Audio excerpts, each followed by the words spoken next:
Corona സമയം മുതൽ 2-3 സ്ക്രിപ്റ്റുകൾ റെഡിയാക്കി ഓൾറെഡി വെച്ചിരിക്കുകയാണ്. ഒരിക്കലും ഞങ്ങളുടെ അഭിനയം കൊണ്ടിട്ട് ഞങ്ങളുടെ എഴുത്തിൽ ഒരു ഉഴപ്പും അല്ലെങ്കിൽ ഇന്നുവരെ വേണ്ടാന്നും ഞങ്ങൾ തീരുമാനിച്ചിട്ടില്ല.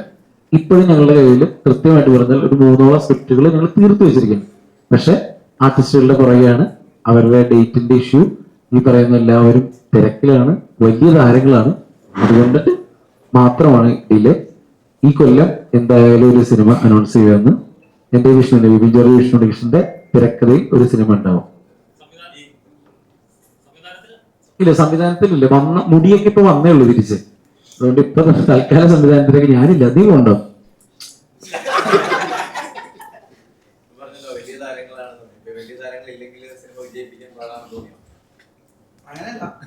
നമ്മള് എഴുതിയ അല്ല, നമ്മൾ എഴുതിയ പടത്തിൽ നമ്മൾ തന്നെ അഭിനയിച്ചിട്ടുണ്ടല്ലോ.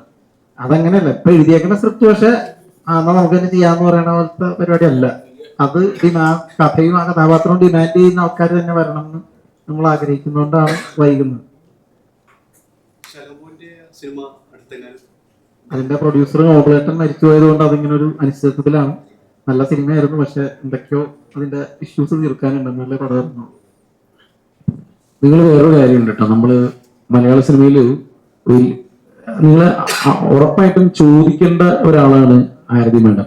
കാരണം സിനിമയിലൊരു ഫീമെയിൽ പ്രൊഡ്യൂസർ എന്ന് പറയുന്നത് അങ്ങനെ അധികം ഒരുപാട് നമ്മൾ പേര് കേട്ടിട്ടുണ്ടെങ്കിലും അല്ലെങ്കിൽ ചെയ്തിട്ടുണ്ടെങ്കിലും ഒരുപാട് നമ്മൾ കേൾക്കാത്ത ഒരാളാണ്. അപ്പൊ ഒരു ഫീമെയിൽ പ്രൊഡ്യൂസർ അവരൊരു ഈ ഒരു ഉദ്യമത്തിന് വേണ്ടി ഇറങ്ങുക, ഒരു ഹ്യൂമർ സബ്ജക്ട് എടുക്കുക, അതിനുവേണ്ടി തിയേറ്ററുകളെല്ലാം ഞങ്ങൾ പ്രൊമോഷന് പോവുക, എല്ലാ കാര്യങ്ങളും അവർ ചെയ്തതാണ്. അപ്പോൾ നിങ്ങൾ ഉറപ്പായിട്ടും അവരുടെയും ഒന്ന് മനസ്സിലാക്കിയിട്ട് ചോദ്യങ്ങൾ ചോദിക്കണമെന്ന് എനിക്കൊരു ആഗ്രഹമുണ്ട്.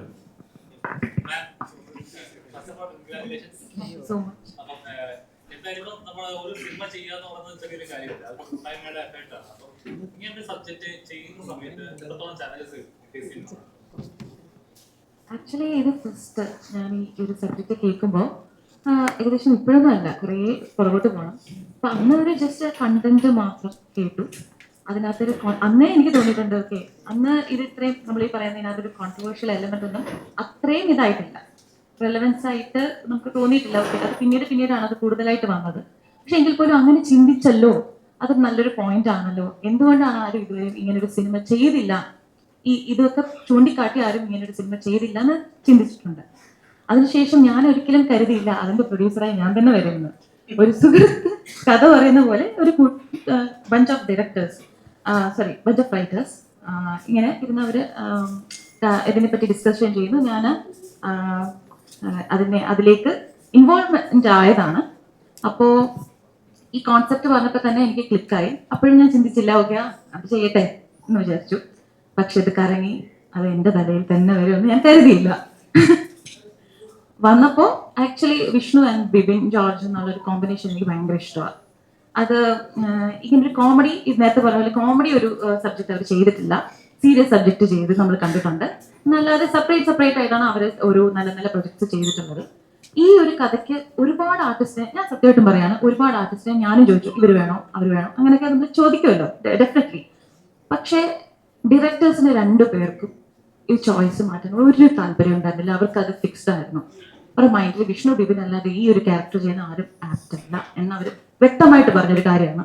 അത് ഞാൻ അവരെ ഇരുത്തിക്കൊണ്ട് പോയിട്ടുമല്ല, ഇത് ഫാക്റ്റ് ആയ ഒരു കാര്യമാണ്. ബിക്കോസ്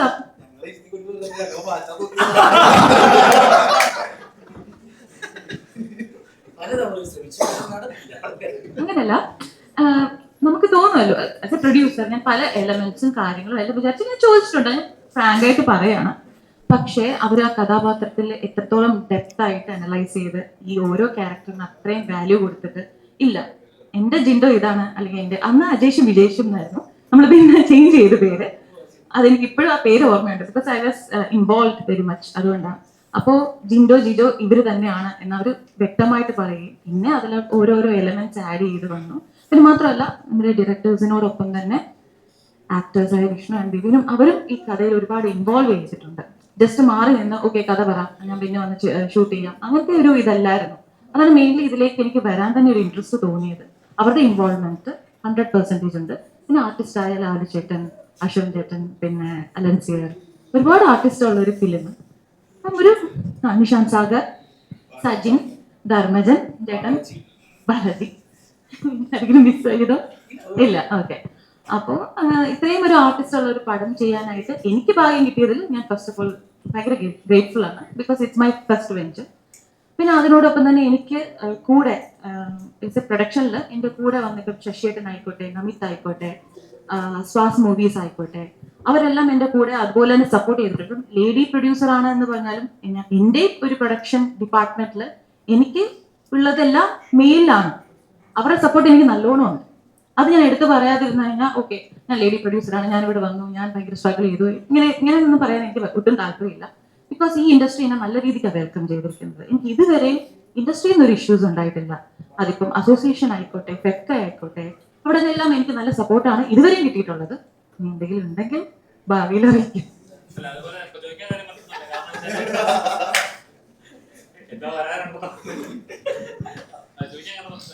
ഇതിനു മുമ്പുള്ള ഇഷ്യൂസിൽ പ്രൊഡ്യൂസേഴ്സ് പലപ്പോഴും ഇൻവെസ്റ്റ് ചെയ്യുന്നത് എവിടെയാണ് ഇൻവെസ്റ്റ് ചെയ്യുന്നത്, എങ്ങോട്ടാണ് കാശ് പോകുന്നത് അറിയുന്നില്ല. പലപ്പോഴും അവർ പറ്റിക്കപ്പെടുന്ന പ്രൊഡ്യൂസേഴ്സിന് കാശ് നഷ്ടപ്പെടുന്ന അങ്ങനെ പല ഇഷ്യൂസ് ഉണ്ടാകുന്നുണ്ട്.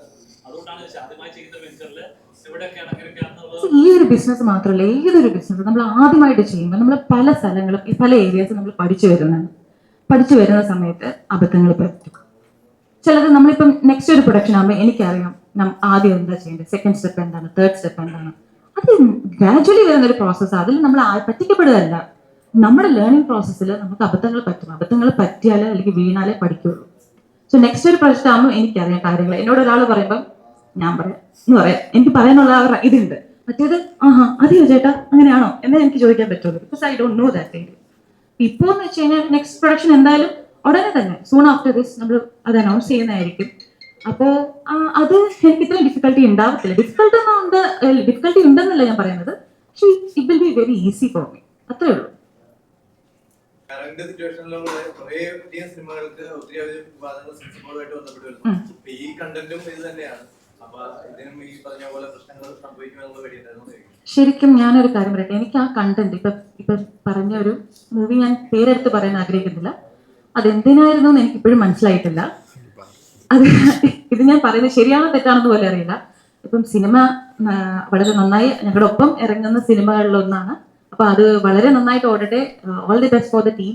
പക്ഷെ എന്നാലും ഞാൻ ഇപ്പൊ പറയുന്നത് എനിക്ക് മനസ്സിലായി, സെൻസർ ബോർഡിലാണോ ഇത് എവിടെയാണ് ഈ പ്രശ്നം എന്ന് എനിക്ക് മനസ്സിലാവുന്നില്ല. പക്ഷെ അതൊക്കെ ഒരു തെറ്റാണോ എന്ന് എനിക്കതിലൊരു ഐഡിയ ഇല്ല. ബിക്കോസ് മേ ബി എൻ്റെ അറിവില്ലായ്മ ആയിരിക്കാം. അതുപോലെ തന്നെ പക്ഷെ ഈ ഒരു സെൻസർ ബോർഡിലേക്ക് നമ്മുടെ ചിത്രം പോയപ്പോഴും ഞാൻ വിചാരിച്ചു എവിടേക്കോ കട്ടൊക്കെ കിട്ടും എന്ന് ഞാൻ പ്രതീക്ഷിച്ചു. പക്ഷെ വിചാരിച്ച അത്രയും കിട്ടിയില്ല, എന്നാലും കിട്ടി.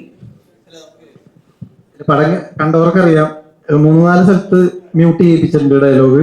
പക്ഷെ നമുക്ക് മനസ്സിലാവും ഇതായിരിക്കും പറഞ്ഞത്. അപ്പൊ അത് കണ്ടിട്ട് കൃത്യമായിട്ട് ഇതായിരുന്നു എന്ന് ഞങ്ങൾ അറിയിക്കുന്നവർക്ക് എന്തെങ്കിലും സമ്മാനം കൊടുക്കും പ്രൊഡ്യൂസർ. ബ്രോ, ഇതിൽ ഏറ്റവും വലിയ കാര്യം എന്ന് വെച്ച് കഴിഞ്ഞാൽ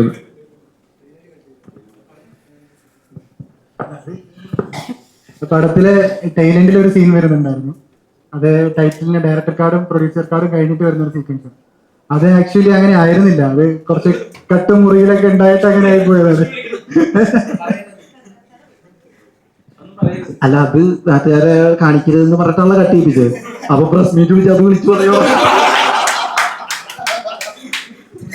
എനിക്കൊരു കാര്യം അറിയാം. പണ്ട് നമ്മുടെ ഇന്ത്യയിലെ ഏറ്റവും വലിയ പ്രശസ്ത കാർട്ടൂണിസ്റ്റ് ആയിട്ടുള്ള RK ലക്ഷ്മൺ, അതായത് ഇന്ത്യയുടെ പോവേർട്ടിയും ദാരിദ്ര്യമൊക്കെ ഇത്രയും മനോഹരമായിട്ട് എടുത്തു കാണിച്ച ഒരു കാർട്ടൂണിസ്റ്റ് വേറെ ഇല്ല.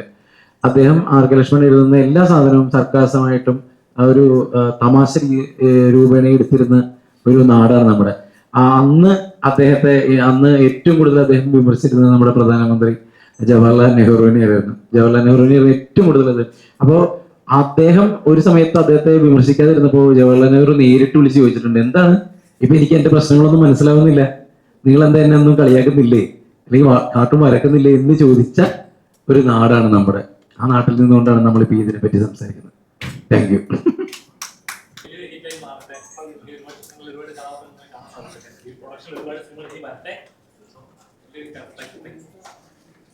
പോകുന്നതിന് മുമ്പ് നിങ്ങൾ നിങ്ങളിലേക്ക് തന്നെ മുകളിലിരിക്കുന്ന മറ്റേ ചേട്ടന്മാരെ എല്ലാവരും ഇവരിലേക്കൊന്ന് ക്യാമറ തിരിക്കണം. എന്നിട്ട് പറയണം ആക്ച്വലി സിനിമ എത്ര പേര് കണ്ടു. ഇതില് കണ്ടിട്ടുണ്ട്. ജെന്യുവനായിട്ട് നന്നായി ഓടും എല്ലാവർക്കും ഇഷ്ടപ്പെടുമെന്ന് തോന്നിയവരൊന്ന് കൈവത്തി. Yes, thank you. അപ്പോൾ ബാക്കിയുള്ളവർ കാണാത്തവർ തന്നെ കാണുക, ബാക്കിയുള്ളവർ കണ്ടവർ വളരെ സന്തോഷം, നന്ദി. ഇത് എല്ലാവരിലേക്കും എത്തിക്കുക. കാരണം അപൂർവോത്തരന്മാര് ഒരു കോമഡി എന്റർടൈനർ മാത്രമല്ല, നമുക്ക് എല്ലാവർക്കും ചിരിയുടെ ഒപ്പം തന്നെ നന്നായി ചിന്തിക്കാനുള്ള ഒരു വിഷയം കൂടിയുള്ള സിനിമയാണ്. Thank you. അല്ല, തീർച്ചയായിട്ടും തിയേറ്ററിൽ പോയി ആൾക്കാർ എല്ലാവരും ഇത് കാണണം കേട്ടോ. കാരണം ആരതിയെ പോലെ പുതുതായിട്ട് സിനിമയിലേക്ക് വരുന്ന പ്രൊഡ്യൂസേഴ്സ് ഉറപ്പായിട്ടും പ്രോത്സാഹിക്കപ്പെടേണ്ടവരാണ്. കാരണം അവരിങ്ങനെ ഒരു ഉദ്യമത്തിന് മുതിരുന്നതുകൊണ്ടാണ് ഒരുപാട് പേർക്ക് തൊഴിൽ കിട്ടുന്നത്. നമുക്ക് എല്ലാവർക്കും മാത്രമല്ല, നിങ്ങൾക്കടക്കം, അല്ലേ? ശരിയല്ലേ? അപ്പൊ നമ്മൾ അന്യോന്യം നിലനിൽക്കുന്നത് ഇതുകൊണ്ടാണ്. അപ്പൊ എല്ലാവരും തീർച്ചയായിട്ടും, അല്ല ഞാൻ പ്രേക്ഷകരോടാണ് പറയണത്, നിങ്ങളോടല്ല, എല്ലാവരും തീർച്ചയായിട്ടും സിനിമ തിയേറ്ററിൽ പോയി കാണണം. ഉറപ്പായിട്ടും നിങ്ങളെ എന്റർടൈൻ ചെയ്യിക്കും. ഇതൊരു ഫുള്ളി പാക്ഡ് എന്റർടൈനർ ആണ്. ഈ പറഞ്ഞ വിഷയം എന്നൊക്കെ പറഞ്ഞ നേരത്തെ നമ്മൾ ഇങ്ങനെ തൊട്ടും തൊടാതെ പറയുന്ന കാര്യം പക്ക കോമഡി രീതിയിലാണ് ഇതിൽ അവതരിപ്പിച്ചിട്ടുള്ളത്. ആ സാഹചര്യങ്ങൾ, ആ സിറ്റുവേഷൻ കാണുമ്പോൾ നമുക്ക് എല്ലാവർക്കും ചിരി വരും. തീർച്ചയായിട്ടും എല്ലാവരും പോയി കാണണം. Thank you.